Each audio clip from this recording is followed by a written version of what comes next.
Hello, Board Game Shenanigans here. So this particular video, I was already kind of planning on making it, and it was kind of a follow-up to a previous video that I already made, and I wanted to go in more detail with it, and I was just kind of sitting on it, waiting till I had a good time to talk about it. And I thought a good time was going to be with this recent Call of Duty board game, which was on Kickstarter just recently. But I decided against it and left it for a bit more. But then now BoardGameCo yesterday has made a video called First Person Shooters and Board Games, Why They're Having a Hard Time Connecting.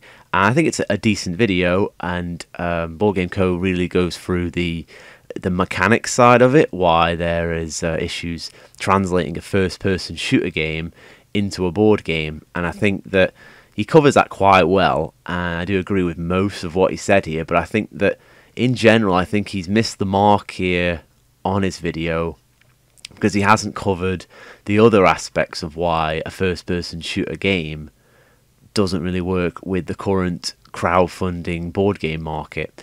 And other people in the comments section have said similar things. They've said, you know, board gamers like different types of video games in general. They talk about, you know, some games have done well, some games haven't. What's the difference? So my video will be just to go through myself what I think the reasons are. And I won't go into the mechanics side of it, as BoardGameCo kind of covered that quite well. But my reasons are a bit different, and that follows back with my previous video, which no one actually watched, but that's because it was early on, and I made a board game versus video game player demographics analysis, and it was just a quick overview. And just to briefly go through what I showed this article from Meeple Mountain where they go through different demographics of age, and they go for board gamers, then primarily between the ages of 25 to like 55. That's your majority group there. And then you have for video games, when they've done surveys on that, they've had some where it's like 88% of people 16 to 24 play video games, but we don't really see that in board games. It's much more people for video games have a younger audience in general, and that does apply to these first-person shooter games. The audience for those games are a much younger player base than any data can really show, because most studies, they're not allowed to go and ask people who are kids for the information. It's very hard to get a hold of any data examining the market trends of children, because we just don't allow it. It's very enclosed group. You have to be in this study. They don't have the attention span if they're too young, and they don't get involved, because these are mainly voluntary studies where people have been approached and give their information willingly, and you know, parents don't allow that to happen to their children. Children don't go and seek it out. So there's very limited data on that. So I wanted to cover some more studies I found before about board games and video game demographics as well. So this one from Quantic Foundry, they cover gender, age, and crowdfunded board games, and they're good stats for this particular video. So they've got 72.7% male, 26% female, and then 1.1 other. So we have still a primary male audience here for board games, and with the age groups, they don't cut it down into every single category, but they go from 13 to 82, median age 31. So yeah. And a mean age 32, so your average is in your 30s, a man in his 30s, because of the 70% plus the median age. So that's your board game set up for how old board gamers will be and what gender. And it's mainly males in the 30s, pretty much. Then you've got crowdfunding, and when it comes to crowdfunding, half of people in this study, and this study actually has 100,000 people in it, so it's one of the biggest studies out there. Only half the people in that have actually backed a game on crowdfunding. So half of your audience for this have gone. So most people who play board games, they don't use Kickstarter, they don't back games, they don't do that. 27% of those, one or two. So, you know, another quarter of people back like one game because they find one game and they like it pretty much. Then 15%, 3 to 4. And then you have people like BoardGameCo and myself in the 10 plus category, the 6%ers. So we are the minority of board gamers. So we are 6%, and that 6% will be, you know, at least 2/3 male. So we're looking at least like 1% female, maybe 4 or 5% male of crowdfunding people. And the age group for that, I would definitely lean towards that this is the older demographic. So 20s, people with a job, plus up to like 50s, and maybe even older, people who have disposable income and can afford to purchase these big, massive board games through Kickstarter and GameFound and other websites. So a few other surveys about as well. There's this survey as well from the Daily Worker Placement website, and they cover all these different ones that they found from different people raising. But then again, this is another voluntary study, so they did get a few people who were under the 18 age category, but not very many. Majority 42%, 25-34, 33%, 35-44, over 16%, 45 plus. So again, it's anyone under like 25, not really a board gamer. They don't really exist, and this has got the same split demographic where you got 70% or so male, 20% somewhat female, and other as well. So again, this is almost every study slits out the same way. You've got like your 75% ish male, and then like 25% women, and there's not much to it than that. So with video games, to compare, the video game demographics are a much different type of beast to handle, because video games, they're on almost every electronic device we have right now. So in general, we're saying it's 55 men, 45 female, so almost 50-50, with maybe just a little slight weight towards male, because males get involved with electronics a little bit more. And then you can go through different generations, you know. Gen Z, 81%, Millennials 77, Gen X 60, Baby Boomers 42. So anyone like in your 30-40 plus category, they're leaning on the Gen Xers. So board gamers, they're the majority, but for here, you know, about half of them 50 plus, who are one of the main demographics for board games. They're not doing video games anymore. They never even started in the first place. It's generally the under 20s and the 20 to 30s really who are mainly playing video games. Different parts of this study go through. Majority kids say yes, adults say a little bit less. And then you have different demographics here. They did have under 18s, and they put 20% there, and 38% 18 to 34. I think these categories are a bit too broad, because that would probably split maybe a bit more down there, where you got 18 to 24s, probably quite a high group, and then they should have split that down a bit further. But again, anyone under 34 is well over half of the video game market, the demographics. So for board games, majority generally like 25 plus, so you're getting a bit of different skew there between the two. Again, 55 to 45 male to female, and then you go with the different audiences. So 39% of gamers play shooters, which includes the first person shooters and the third person shooters. So that is generally a male orientated part of the video game industry, and there's loads of different things covering different games, but overall that's what this study kind of shows. It's showing that, you know, a lot of young people are into video games. And I've got this other one from Ukiepedia, and this one splits down again different global age estimates. We've got 9% 6 to 10 year olds, 9% 11 to 14, 22% 15 to 24, 20% 25 to 34, and then for some reason it goes up a bit more when you get older. But this is all video games in general, not specific genres. So this could be any game. It could be a tablet game. It could be like a puzzle game on your phone. It could be console games, PC games. There's no split. But again, average in Europe, 31. So it's coming around the same overall for gaming in general as board games. So I think generally it is split similarly for all games, but it depends on what games people are playing is where people differ. So again, we can look at percentage within each.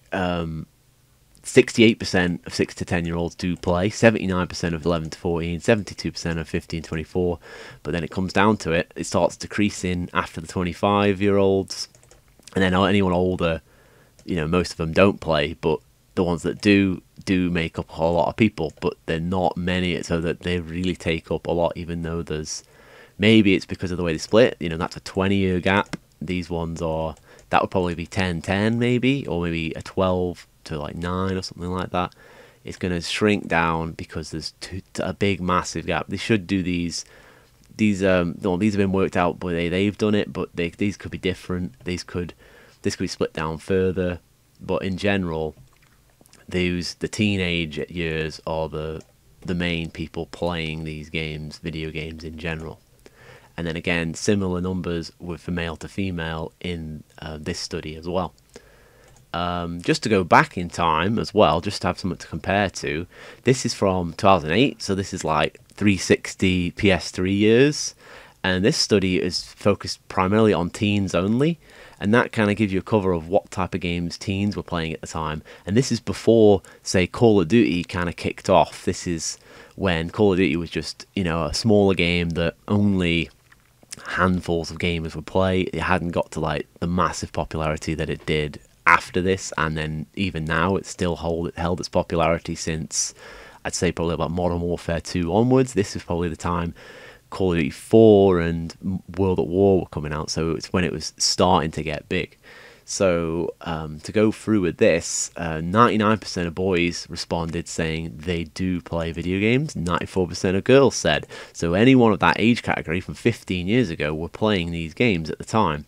So you got to take that into account for board games as well, because this is 15 years ago of teens playing. So these are people who are late 20s and the 30s now.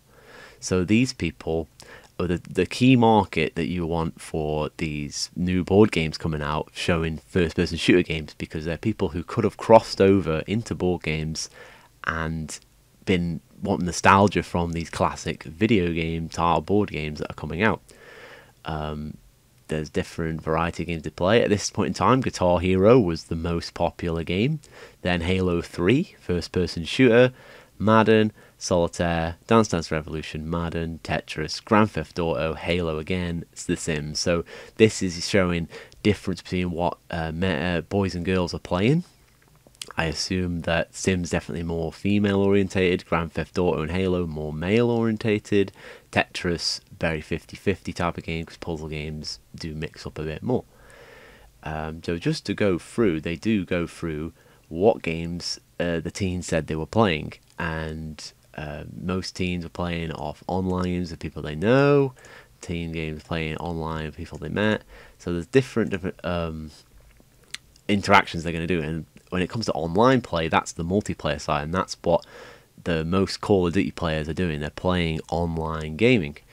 So then you can go to this part where it says 79% of mature and adult-only games are played by boys and 21% girls.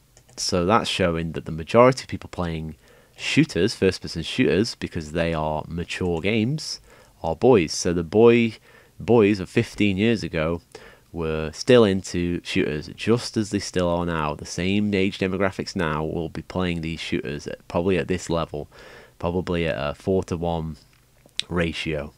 And again, 12 to 14-year-olds equally likely to play mature as 15 to 17-year-olds. So all these people are too young to play these games, but they do anyway. And this is how parental controls will come into effect, and possibly that's part of it why with BoardGameCo, maybe he's a good parent and doesn't let his kids play these type of games, and he doesn't really click that kids, majority in the world, are playing first-person shooters. So you've got different demographics here. This one I kind of glossed over because it's not a good split down, because it doesn't go on below 18, but even then 6% in that 2-year demographic say they play first-person shooters in the United States. And then 29, 29, 31, 32. So then it drops down after they get to the 40s. But even then, are these good splits? I prefer the splits where it was going 16 to 24, 24 to 35. I think after 35, that's when it starts going down probably. But a lot of these data sources, they're using different criteria and they're not all comparable in that way. A few other board game studies. There's Pine Island Games made a Do Demographics and Psychographics Matter in Design? And of course, well, yes, they do.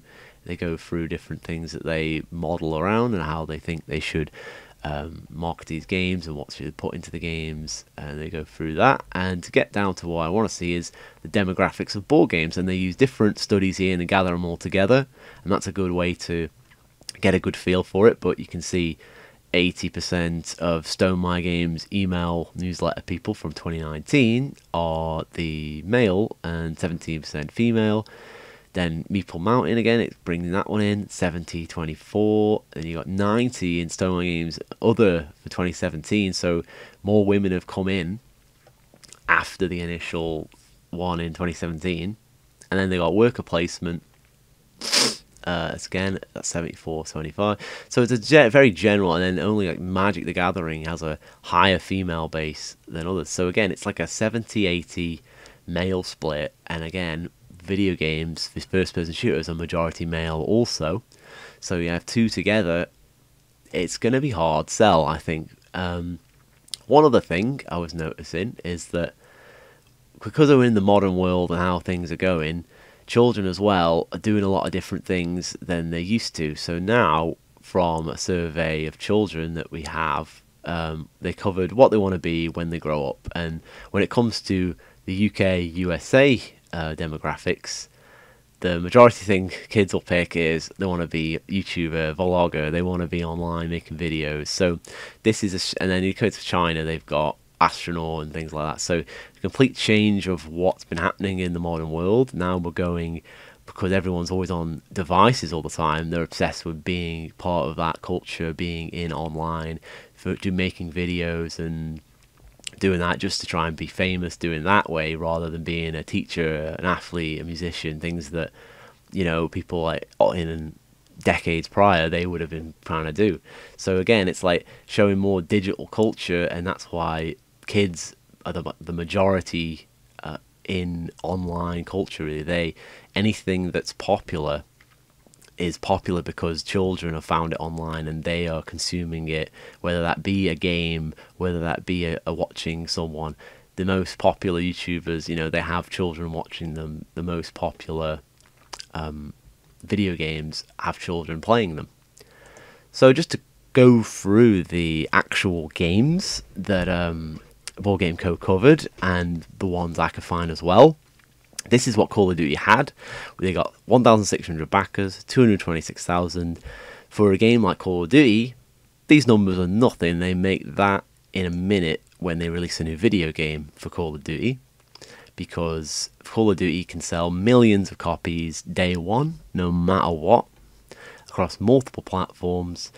But this is a game from Arcane Wonders, who made Foundations of Rome, so they are a proven board game publisher. They make decent games in that way, but the audience for Call of Duty, they don't care about a thing like this. This is a board game. This is a game that we're retailing for $49, $99 collectors, $135, $189, depending on these pledges, which one you want.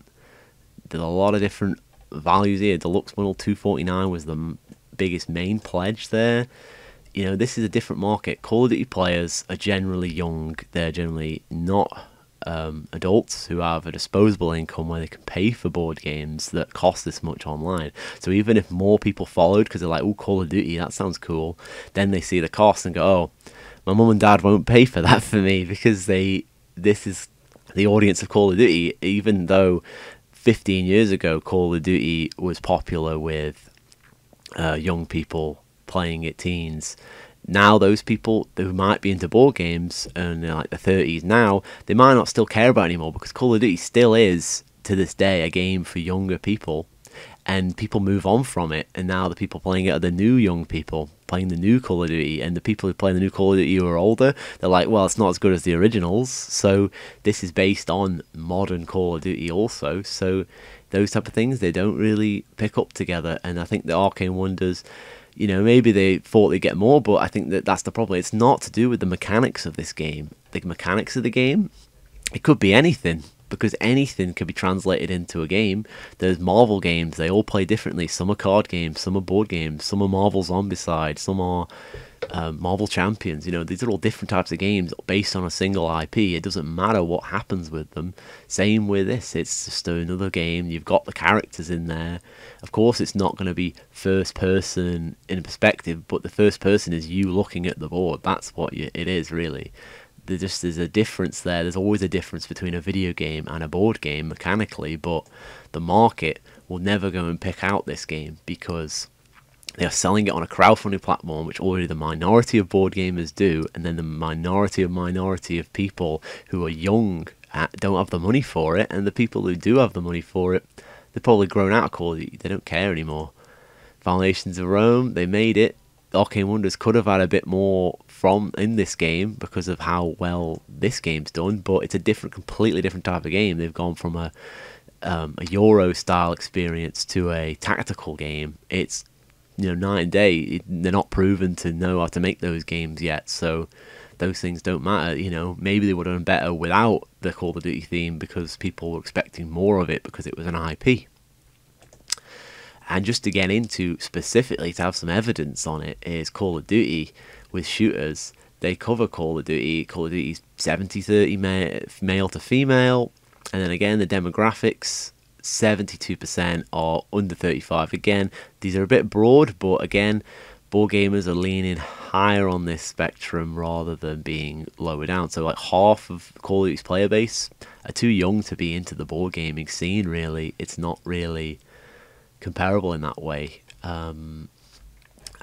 So again, Apex, BoardGameCo covered Apex Legends, and again, they've made Frostpunk before this one, so they made another video game based board game, but that was more of a tactical game where you play it on your own, the video game, and then you play it on your own solo, the board game. So it's a completely different experience, whereas this is a multiplayer online experience in the video game, and now they're transferring it into a team versus team game with co-op and solo thrown in as well. It did okay. I don't think it's a bad, but this had like 10 times the amount of people following it before they backed it. So people followed it because, oh, it's Apex, because Apex is a massive game. But the Apex audience, when they realize what a board game actually is, you get you know, an €80 game, €85 game, 115, you know, and then they look at that and go, oof, that's a lot of money, because Apex Legends is a free-to-play video game. Some people don't even pay any microtransactions in that video game, but with a board game, no, they're not going to put the money down for this. And some people did, primarily the board gaming audience, I would say, not the Apex Legends fans online on the video game.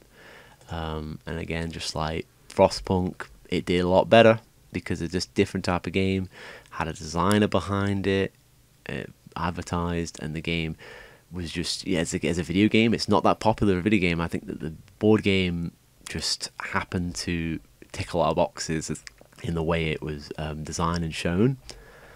Again, you can go and see how Apex has their demographic split, and they do go through that, and it's just very similar split. Half the players male under the age of 35, so again, it's the younger market. It's not matching. You've got loads of different stats showing this stuff. It's not that these games aren't popular, these video games, it's just that when it comes to board games, the same people aren't going to cross over because they're completely different. They're completely different type of people. The people who play these games, they'll grow out of it before they want to have a board game based on it. They'll never have the want to have both at the same time. I think it's already over by the time they're into board games. They're like, nah, I'm not playing these online shooters anymore.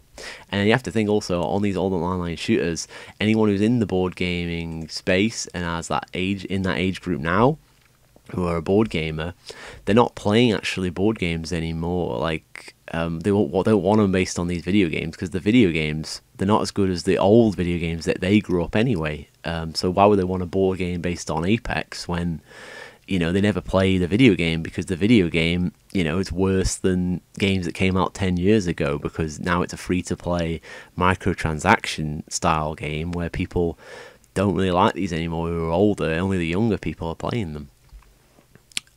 So, to move on to Far Cry Beyond, this one failed to fund, and not really because it's a first-person shooter in my mind, because Far Cry is not known as a multiplayer game. That is always tacked on, no one really cares about it. It's the single-player experiences that people play Far Cry for. And even then, most people don't play through it all because it's like a grind. You're doing all these control towers. Most people just play it, do the story, and move on. But they're making a cooperative Far Cry game, and it looked nothing like Far Cry. No one has a clue what this is. It's just got a Far Cry name tacked on. It didn't mean anything. So the game failed at the selling point straight away, because you're selling a expensive pledge for a Far Cry game that isn't to do with Far Cry. You've just put the word Far Cry on the box. You know, it doesn't look like Blood Dragon. It doesn't look like Far Cry 3, Far Cry 4, Far Cry 6. All the games people actually think are the best ones. They don't really want it. You know, just because a few people say it's going to be insane, like Quackalope, it didn't really mean much, because it's not. It's not Far Cry. No one wants a game that's nothing like the IP. They want a game that actually is like Far Cry. And, you know, the studio that made it, you know, they've made other games that done well better than that, but, you know, it's not their bread and butter. People don't want another game that's just like, you know, it's completely like an IP out of nowhere. All these games are all different new IPs that they've made, and then they've gone, actually, we'll do Far Cry. It's like, well, you didn't really do Far Cry, because that could have been anything. You could have called it just Beyond, and people probably like it more, because they're like, oh, that's a weird theme, what's going on there? But they threw a name onto it that didn't matter. Okay, so S.T.A.L.K.E.R. So this one did well, and it's not really because it's a first-person shooter again, because again, this is not a multiplayer shooter. The multiplayer shooter audience is young people, but S.T.A.L.K.E.R, this game came out in late 2000s, so this is like a 15-year-old game. So the people now who played S.T.A.L.K.E.R growing up as a teenager playing a first-person shooter are now in their 30s, board gamers, and, you know, they want a new board game based on an IP they already like. And this game would sell like hotcakes even if S.T.A.L.K.E.R wasn't even on the box, because it's an Awakened Realms game, and they make good games in general. I don't think I need to go into any more than that, but S.T.A.L.K.E.R, as you see, you know, it was not even a well-received game that well. It's, you know, it's in your average score line, but 4 million copies for the first 3 games by 2010, and then by 2021, 50 million. So it's a much smaller game. Call of Duty has 50 million the first day for any game they release at this point. So it's a completely different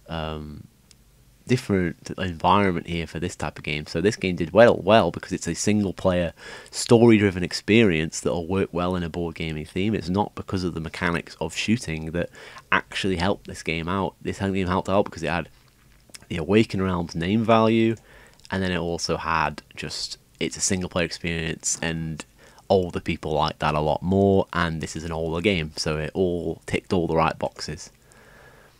6 Siege again did quite well, and 6 Siege is a very popular version of the Rainbow Six franchise, and once they made it, they've never made another proper game since, really, that makes this tactical shooter. But this did alright.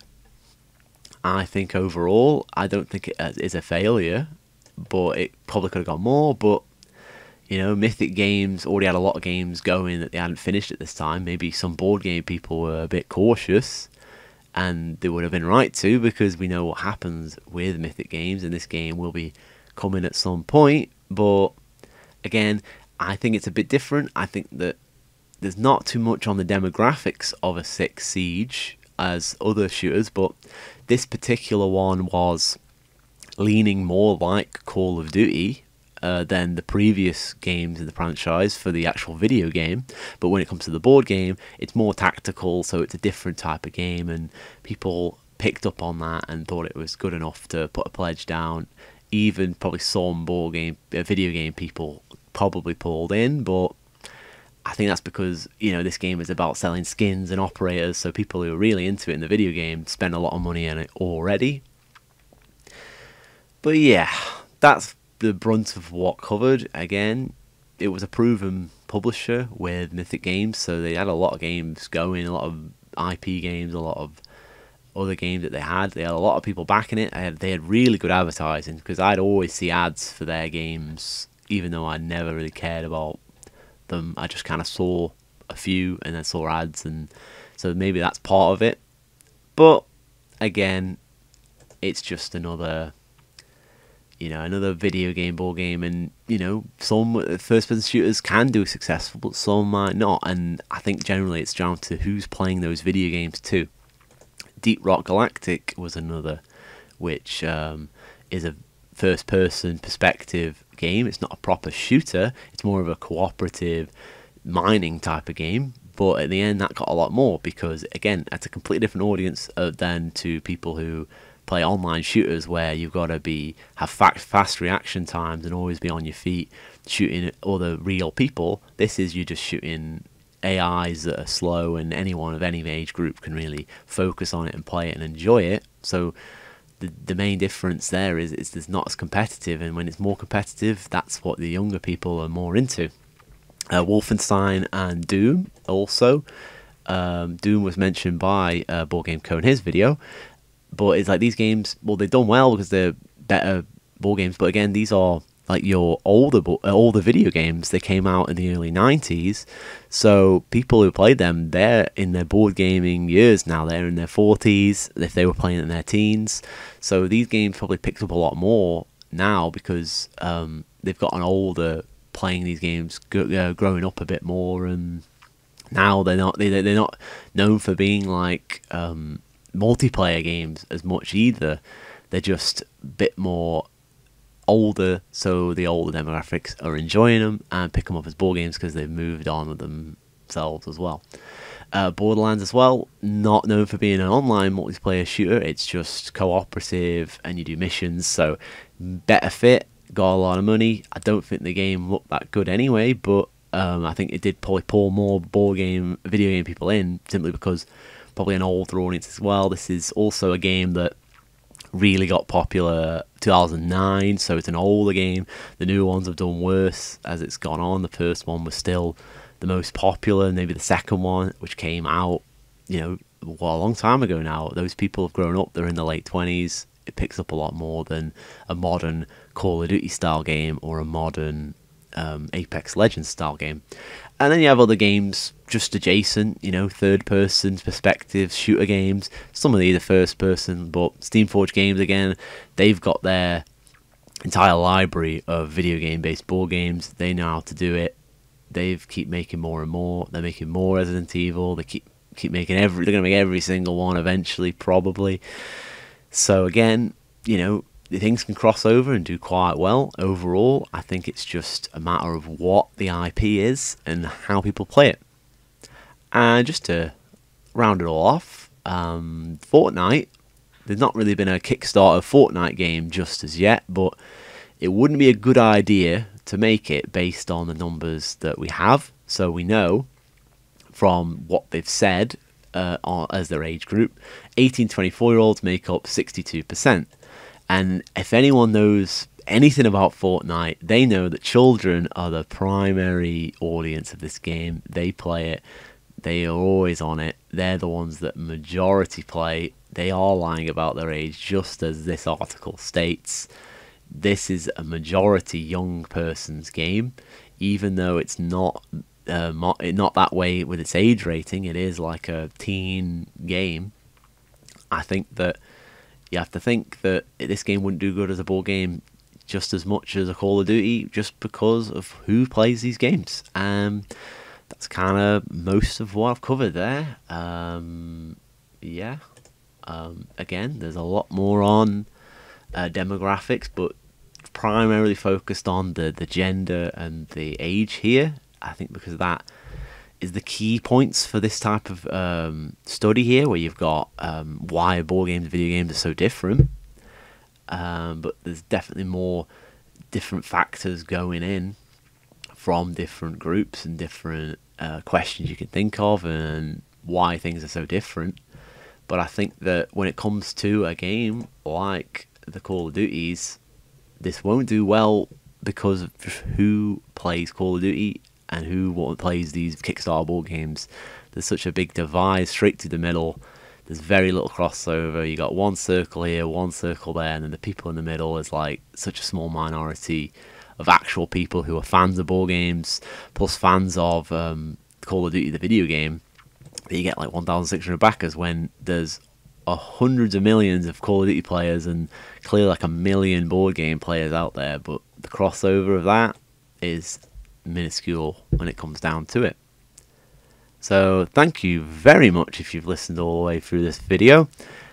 Please like, comment, share and subscribe. Leave your comments what you think, if there's any other games that you've seen that you might fit into these categories, or you think that the market's not right for it, maybe it's not going to do that well if it's an upcoming game as well.